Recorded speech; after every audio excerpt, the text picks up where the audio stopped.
शनिवार को वृंदावन के बुर्जा मार्ग स्थित केशव धाम में भारत तिब्बत समन्वय संघ की एक राष्ट्रीय बैठक का आयोजन किया गया, जिसमें सर्वप्रथम हरियाणा व त्रिपुरा के पूर्व राज्यपाल प्रोफेसर कप्तान सिंह सोलंकी व युवा राष्ट्रीय अध्यक्ष नीरज सिंह, जिला अध्यक्ष राजकुमार खंडेलवाल के द्वारा भारत माता के चित्रपट के समक्ष दीप प्रज्वलित कर बैठक का शुभारंभ किया गया। वहीं भारत तिब्बत समन्वय संघ की राष्ट्रीय महामंत्री राजू मालवीय ने बताया कि संघ के द्वारा चीन से तिब्बत और कैलाश मानसरोवर की आजादी के लिए इस बैठक का आयोजन किया गया है। इस बैठक में देश के कोने कोने से करीब 200 कार्यकर्ता पधारे हैं। सभी कार्यकर्ताओं के द्वारा चीन से तिब्बत और कैलाश मानसरोवर को आजाद कराने के संबंध में अपने अपने विचार रखे जाएंगे। यह बैठक लगातार 2 दिन तक चलेगी। वहीं उन्होंने बताया कि भारत तिब्बत समन्वय संघ अपना करीब 1.5 वर्ष का कार्यकाल पूरा कर चुका है। इसका गठन कोरोना काल के दौरान 14 जनवरी को किया गया था। वहीं उन्होंने बताया कि इस बैठक में तिब्बत की महिलाओं पर हो रहे अत्याचारों पर भी विचार किया जाएगा।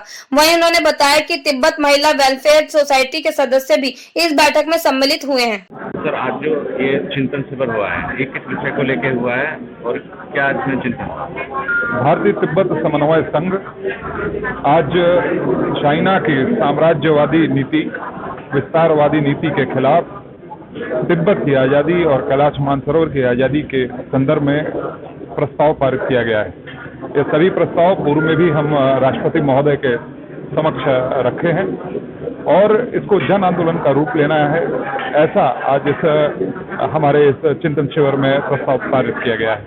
हमारे संरक्षक श्री कप्तान सिंह सोलंकी जी, जो पूर्व में राज्यपाल रहे हैं यहाँ के, हमारे अध्यक्ष श्री प्रयाग जोयल जी, सभी लोगों ने अपने विचारों को रखा और एक बहुत ही सुंदर बैठक यहाँ पर आयोजित की। चिंतन में प्रमुख रूप से भारत तिब्बत को आज़ाद कराना और कैलाश मानसरोवर को आज़ाद कराने जैसी चीज़ें देखने में आई। क्या आप मानते हैं कैलाश मानसरोवर की जो आज़ादी है उसके लिए क्या करना चाहिए? निश्चित रूप से 1962 के अंदर संसद ने स्वयं पारित किया गया था कि जो उस समय वॉर के अंदर जो भी भूभाग चीन ने कब्जा कर लिया गया था, उसको भारतीय संसद ने पारित किया था कि उसको वापस लेंगे। हम उनकी कही हुई बात कह रहे हैं कि हमें वो सारा भूभाग वापस चाहिए और साथ ही साथ जो सेना वहाँ पर जो खड़ी रहती है, जो हमारी सीमाओं को रक्षा करती है, उनसे हथियार जो वापस ले लिए गए हैं। तो मुझे लगता है कि गलवान की जो एक घटना हुई है, वहाँ पर हम यह भी मांग करते हैं कि सेना को उनके हथियार दिए जाएं। जिस प्रकार से चाइना भी अपने लोगों को हथियार देने की बात कर रहा है, तो हमारे भी सेना को हथियार दिया जाए। और भी कई प्रस्ताव यहाँ पर पारित किए गए हैं। सब मिला जुला कर यह कहना है कि हमें अपनी संप्रभुता, अखंडता, एकता को बनाकर रखना है और इसी संदर्भ में भारतीय तिब्बत समन्वय संघ कार्य कर रहा है। सुश्री राजू मालवीय, राष्ट्रीय महामंत्री भारत तिब्बत समन्वय संघ।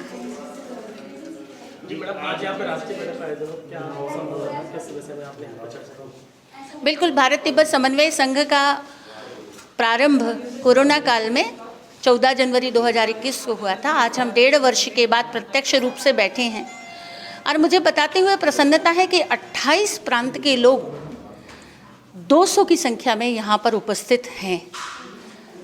हम अगले 2 दिनों तक विभिन्न सत्रों में यहाँ बैठेंगे।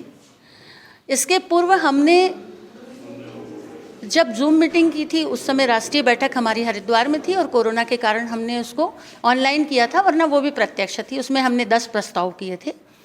आज हम उन्हीं प्रस्तावों को आगे बढ़ाते हुए भारत तिब्बत की आज़ादी के लिए, कैलाश मानसरोवर की मुक्ति हो, तिब्बत की आज़ादी हो और भारत की समृद्धि चाइना की वस्तुओं के आर्थिक बहिष्कार में है, इन 3 विषयों को केंद्रित करके हमारी ये बैठक है। तिब्बतीन बहनों के साथ जिस तरह का अत्याचार हो रहा है, उसको रोकने के लिए हम संकल्पित हैं। इसलिए आज हमारे साथ तिब्बतीय वुमेन एसोसिएशन की बहनें भी हैं, जो 38 रीजनों को यहाँ से रिप्रेजेंटेट कर रही हैं। आज हम 2 दिनों तक भारत तिब्बत समन्वय संघ के माध्यम से अपने उद्देश्य की पूर्ति के लिए विभिन्न विषयों पर चिंतन करेंगे। अभी उद्घाटन सत्र हुआ है, चल ही रहा है, जिसमें माननीय कप्तान सिंह सोलंकी जी, जो हमारे संरक्षक हैं, उनका मार्गदर्शन हम सबको मिलेगा और इस 2 दिन के अभियान में सारे विषयों पर चर्चा और चिंतन के बाद हमारे अगले वर्ष के काम की दिशा तय हो।